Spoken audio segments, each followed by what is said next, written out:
भारतीय संविधानाचे शिल्पकार डॉक्टर बाबासाहेब आंबेडकर म्हणजे भारताला मिळालेला कोहिनूर हिराच.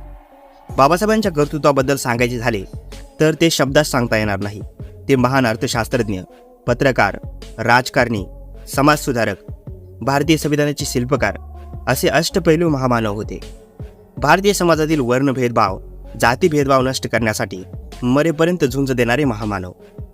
भारतात हजारो जाती, पोटजाती, उपजाती, जगाच्या पाठीवर असलेले सर्व धर्म, विविध पंथ, भाषा, विविध संस्कृती असलेला हा देश म्हणजे 18 खिडकी 900 दारं. म्हणून ब्रिटिश पंतप्रधान विन्स्टन चर्चिलने भाकीत केले होते की हा देश एक राष्ट्र म्हणून उभा राहू शकत नाही, तो एक संघ होऊ शकत नाही. तो काळ बघितला तर कोणीही परिस्थिती मान्य केलीच असती आणि चर्चिलचं मत योग्यच ठरलं असतं. पण आज आपण बघत आहोत डॉक्टर बाबासाहेब आंबेडकरांनी आणि त्यांनी लिहिलेल्या संविधानाने चर्चिलचे भाकीत पूर्णपणे खोटे ठरवले आहे. इतकी ताकद त्यांच्या विचारामध्ये आणि भारतीय संविधानामध्ये आहे. आणि आज तर अमेरिका, इंग्लंड, कॅनडासारखे प्रगतिशील देश बाबासाहेबांना आदर्श मानत आहेत, बाबासाहेबांचा आदर्श घेत आहेत. भारतासोबतच अनेक देशामध्ये बाबासाहेबांची जयंती साजरी होते.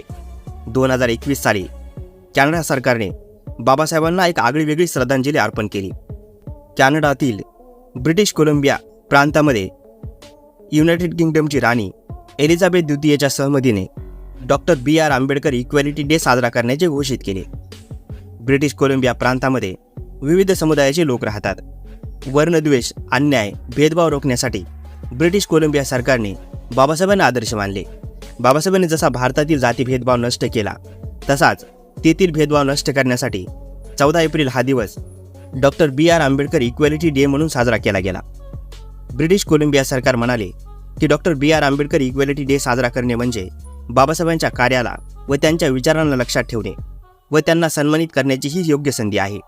मित्रांनो, यावरून समजून येते जर कुठे भेदभाव नष्ट करून समानता प्रस्थापित करण्याची वेळ येते तेव्हा बाबासाहेबांचे विचार किती महत्त्वाचे आहेत हे दिसून येते.